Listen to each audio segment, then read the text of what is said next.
नमस्कार प्यारे साथियों, कैसे हो आप सभी। मैं हूं योगेश और आप सभी देख रहे हैं योगेश लर्निंग एकेडमी का प्यारा सा यूट्यूब चैनल।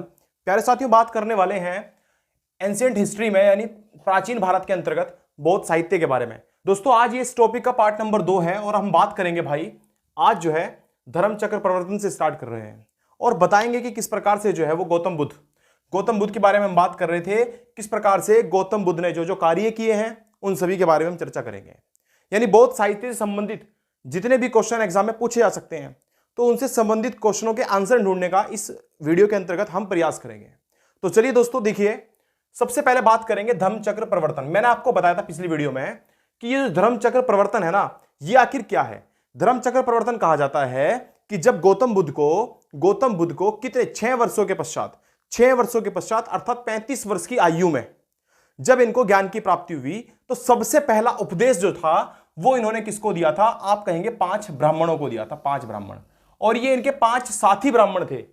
जब ये क्या कर रहे थे, जब ये तपस्या कर रहे थे तो उसी समय पर 5 अन्य ब्राह्मण भी इनके साथ में तपस्या कर रहे थे और वो किसी कारणवश उस तपस्या को छोड़ करके चले जाते हैं।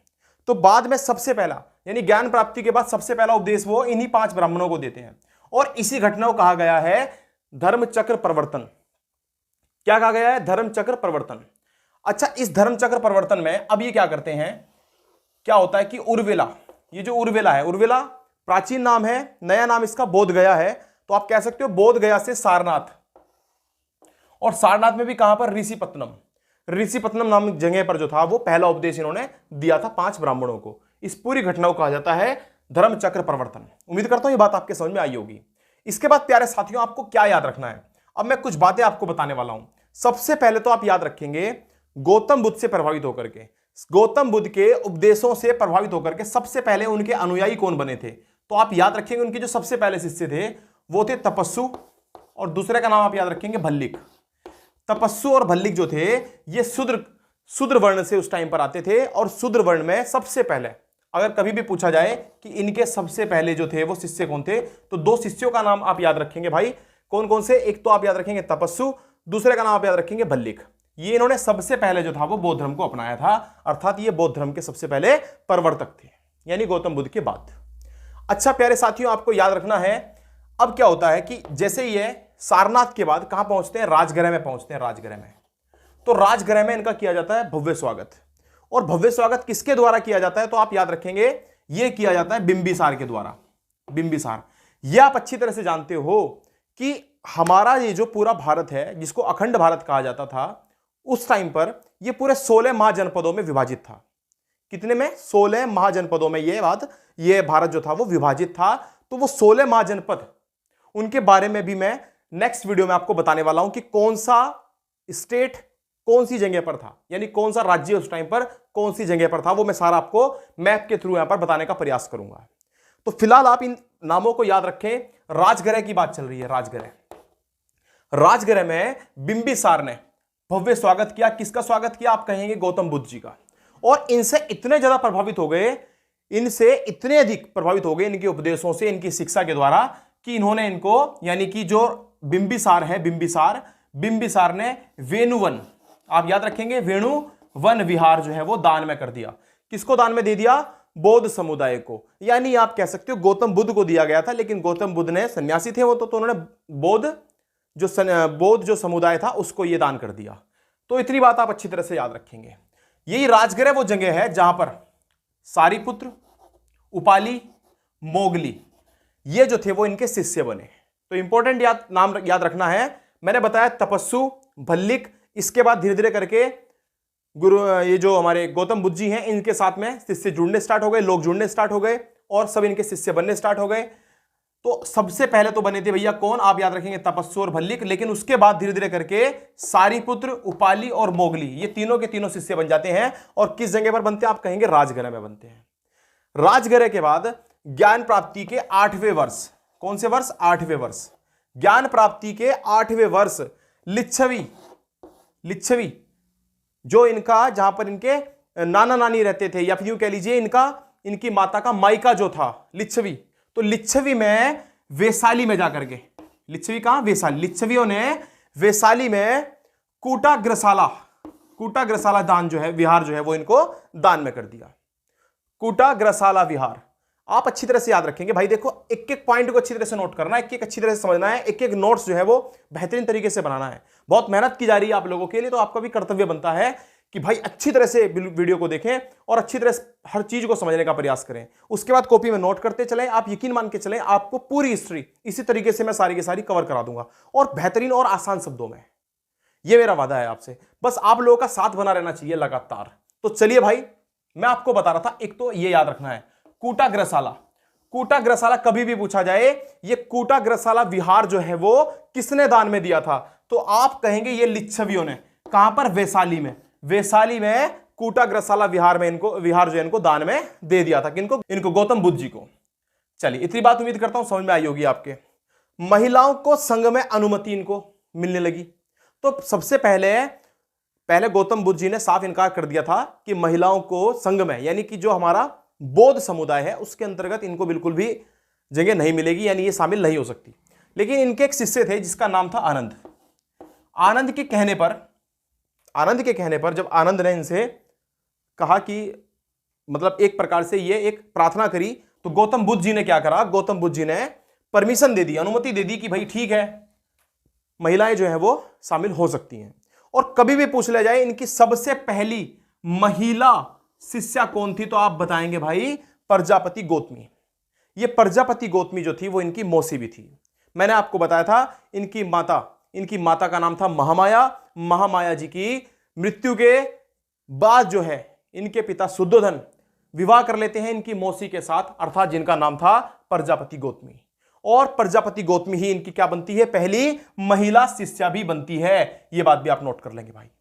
आगे चलते हैं, कौशांबी के बारे में बात करते थे कि कौशांबी का शासक जो उदयन था ना, उदयन आपने सुना होगा, कौशांबी के शासक।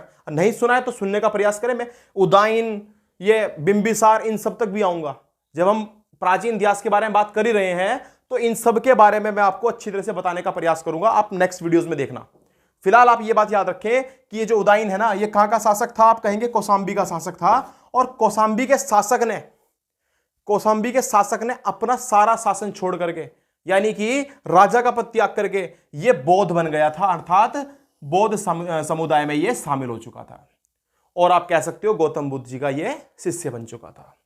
आप अच्छी तरह से याद रखेंगे, इतना ज्यादा प्रभावित हो गए। किससे प्रभावित हुए थे? असल में बौद्ध भिक्षु, बौद्ध के एक भिक्षु धीरे धीरे करके जो लोग जुड़ने लगे थे, शिष्य जुड़ने लगे थे, वो भी जाकर के अन्य गांव में जाकर के, अन्य नगरों में जाकर के लोगों को बौद्ध धर्म के बारे में बताने लगे। बौद्ध धर्म का प्रचार प्रसार होने लगा, जिस कारण से अन्य लोग भी इनके साथ में जुड़ने लगे और बौद्ध समुदाय जो है वो बढ़ने लगा। तो इस प्रकार से इनका एक शिष्य था जिनका नाम था पिंडोला भारद्वाज। पिंडोला भारद्वाज के संपर्क में आया कौन? उदयन। और उदयन ने भी क्या कर लिया? जब इनके संपर्क में आने का मतलब जब इन्होंने इनको समझाया बौद्ध धर्म के बारे में, तो बौद्ध धर्म इसने भी क्या कर लिया था? ग्रहण कर लिया था। किसने? उदयन ने। किसके कहने पर? पिंडोला भारद्वाज के प्रभाव में आकर के। यह बात आप याद रखेंगे। अच्छा, अब और याद रखने वाली बात यह है कि इनकी ज्ञान प्राप्ति के 20 वर्षों के बाद, कितने? 20 वर्षों के बाद, यह कह लीजिए 20वें वर्ष, श्रावस्ती में कौन था? एक अंगुलीमाल नामक का एक डाकू था जो क्या करता था? आने जाने वाले सभी लोगों को लूटता था। तो एक बार गौतम बुद्ध जी थे जो वो भी वहां पर जा रहे थे। कहां पर जा रहे थे? आप कहेंगे श्रावस्ती जा रहे थे। श्रावस्ती जाते समय अंगुलीमाल ने इनको घेर लिया और इनको कहा कि जो भी तुम्हारे पास है वो सब कुछ तुम क्या कर दो? वो मुझे सौंप दो। तो गौतम बुद्ध जी के उपदेश से इतना ज्यादा ये प्रभावित हो गया, कौन? ये जो अंगुलीमाल था, कि ये क्या बन गया? इनका गौतम बुद्ध जी का शिष्य बन गया। तो ये बात भी आपको याद रखनी है। आप याद रखेंगे अंगुलीमाल को शिष्य बनाया था किन्होंने? गौतम बुद्ध ने। प्यारे साथियों, आगे चलते हैं। सर्वाधिक उपदेश पूछ लिया जाए कि भैया गौतम बुद्ध जी ने सर्वाधिक उपदेश किस राज्य में दिए, तो आप कहेंगे कौशल राज्य में। और कौशल राज्य की भी राजधानी थी श्रावस्ती। तो श्रावस्ती में इन्होंने सर्वाधिक उपदेश दिए। पूछा जाए कि इनका अंतिम उपदेश, देखो पहला उपदेश आपको याद रहना चाहिए। पहला उपदेश कहां पर दिया था? आप कहेंगे सारनाथ में पहला उपदेश दिया था। किसको दिया था? 5 ब्राह्मणों को दिया था। ये वही 5 ब्राह्मण थे जो इनके साथ में तपस्या कर रहे थे। भाई आप याद रखेंगे सर्वाधिक, सबसे ज्यादा उपदेश इन्होंने कहां पर दिए? तो आपका याद रहना चाहिए आपको श्रावस्ती में दिए। श्रावस्ती, श्रावस्ती क्या थी? राजधानी थी किसकी? कौशल प्रदेश की। अंतिम उपदेश पूछ लिया जाता है कहां पर दिया? तो कुशीनगर में दिया था। कुशीनगर, कुशीनगर में किसको दिया था? सुभद्र को दिया था। यह भी इनका शिष्य बन गया था, यहां पर सुभद्र को दिया था। किस भाषा में इन्होंने अपने उपदेश दिए? तो वो जो सामान्य भाषा थी, जिसको आसान भाषा कहा जाता था उस टाइम पर, यानी आसान भाषा में जिसे सब समझ सके, तो उस भाषा का नाम था पाली भाषा। उपदेश कौन सी भाषा में दिए गौतम बुद्ध ने?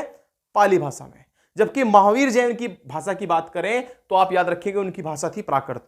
तो ये भी मैं आगे चर्चा करूंगा इस बारे में भी नेक्स्ट वीडियोस में, ये भी आपको देखने को मिलेगा। उम्मीद करता हूं इतनी बातें आपके समझ में आई होंगी। अच्छा जी, अब महापरिनिर्वाण यहां पर लिखा हुआ है। महापरिनिर्वाण क्या है? मैंने भाई आपको बताया, महापरिनिर्वाण से पहले मैंने आपको धर्मचक्र परिवर्तन बताया था। पूछा जाता है कि धर्मचक्र परिवर्तन क्या है, या पूछ लेता है कि महापरिनिर्वाण का संबंध किस चीज से है। असल में गौतम बुद्ध जी की मृत्यु जो थी वो 80 वर्ष की उम्र में हुई थी। 80 वर्ष की उम्र में 483 बीसी में। तो इस घटना को, बौद्ध धर्म में इस घटना को कहा गया है महापरिनिर्वाण। मैं उम्मीद कर रहा हूं आपकी बात समझ में आ रही होगी। क्या समझाया मैंने? दोबारा सुन लीजिए भाई। मैंने कहा गौतम बुद्ध की मृत्यु को, गौतम बुद्ध की मृत्यु को कहा गया है महापरिनिर्वाण। इसके अलावा कैसे हुई थी मृत्यु? इनकी अतिसार के कारण, अतिसार के कारण जो थी वो इनकी मृत्यु हो गई थी। असल में इनके एक शिष्य थे जिनका नाम था चुंद। तो चुंद नामक शिष्य के यहां पर ये खाना खा रहे थे। खाना खाने के बाद इनको अतिसार नामक बीमारी हो गई और उस बीमारी के चलते ही 80 साल की उम्र में इनकी मृत्यु हो गई। तो यह बात आपको याद रखनी है। अब क्या हुआ उसके बाद? ये जो बुद्ध जी थे, बुद्ध की अस्थि के अवशेष 8 जगह पर ले जाए गए। कितनी जगह पर ले जाए गए? 8 जगह पर। कौन कौन सी जगह पर आप याद रखेंगे? एक तो मगध, मगध में लेकर के गए। वैशाली का नाम आप याद रखेंगे, वैशाली। कपिल वस्तु कह लीजिए, कपिल वस्तु। कपिल वस्तु के बाद आप याद रखेंगे अलकप, रामग्राम, पावा, और आप याद रखेंगे कुशीनारा। कुशीनारा को कुशीनगर के नाम से भी जाना जाता था। वैथाद्वीप। इन 8 स्थानों पर, कौन कौन से 8 स्थान? मगध, वैशाली, कपिल वस्तु, अलकल्प, रामग्राम, पावा, कुशीनगर, वैथाद्वीप।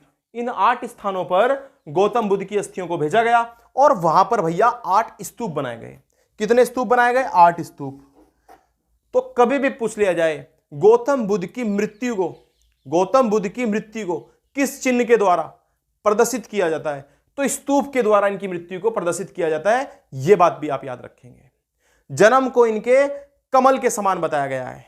शिक्षा को इनकी पीपल के समान बताया गया है, पीपल से प्रदर्शित किया गया है। चिन्ह है सारे के सारे। इनकी जवानी को यानी इनके यौवन को बताया गया है सांड से प्रदर्शित किया गया है। आप याद रखेंगे इनकी मृत्यु को बताया गया है स्तूप। चलिए, उम्मीद करता हूं इतनी बातें आपके समझ में अवश्य आई होंगी। इसके अलावा उपदेश मैंने आपको बताया कि भैया इन्होंने उपदेश किस भाषा में दिए, तो आपका जवाब रहेगा पाली भाषा में उपदेश दिए। बौद्ध धर्म के 3 रत्न हैं भाई। कितने रत्न हैं? 3 रत्न। तो 3 रत्न कौन कौन से हैं? नंबर 1 बुद्ध, नंबर 2 धम्म और नंबर 3 संघ। बुद्ध, धम्म और संघ, ये 3 क्या है? बौद्ध धर्म के त्रिरत्न हैं। बौद्ध धर्म के त्रिरत्न हैं। उम्मीद करता हूं बात समझ में आई होगी आप लोगों के। बौद्ध धर्म के 4 क्या है? आर्य सत्य भी हैं। 4 आर्य सत्य हैं। 4 आर्य सत्य कौन कौन से हैं? नंबर 1 दुख। दुख मतलब सभी के पास दुख है। दुख समुदाय अर्थात दुख का एक कारण है। दुख निरोध, दुख का एक निवारण भी हो सकता है। दुख निरोध गामिनी प्रतिपदा अर्थात दुख का निवारण होगा अष्टांगिक मार्ग के द्वारा। और वो अष्टांगिक मार्ग क्या है उसके बारे में मैं नेक्स्ट वीडियो में आपको बताने वाला हूं। तो उम्मीद करता हूं यहां तक की बातें आपके समझ में अवश्य आई होंगी। और दोस्तों, अगर आपको मेरी वीडियोस अच्छी लग रही हैं और ये जो हिस्ट्री पढ़ाने का मेरा तरीका है वो आपको पसंद आ रहा है, तो दोस्तों आप लोगों का लाइक बनना चाहिए। साथ साथ आप कमेंट जरूर कर दिया करो। कमेंट करने से मुझे पता चलता है कि आप लोगों की मेरे प्रति किस प्रकार का विश्वास है, क्या क्या आप जो है वो चाहते हैं और क्या क्या आपको अच्छा लग रहा है। तो वो सारी की सारी बातें मैं जानना चाहता हूं कमेंट के माध्यम से। तो चलिए दोस्तों, मिलते हैं नेक्स्ट वीडियो में। तब तक के लिए आप लोग जो है वो तैयारी करते रहिए और मुझे दीजिए विराम। फिर से मिलेंगे भाई। जय श्री राम।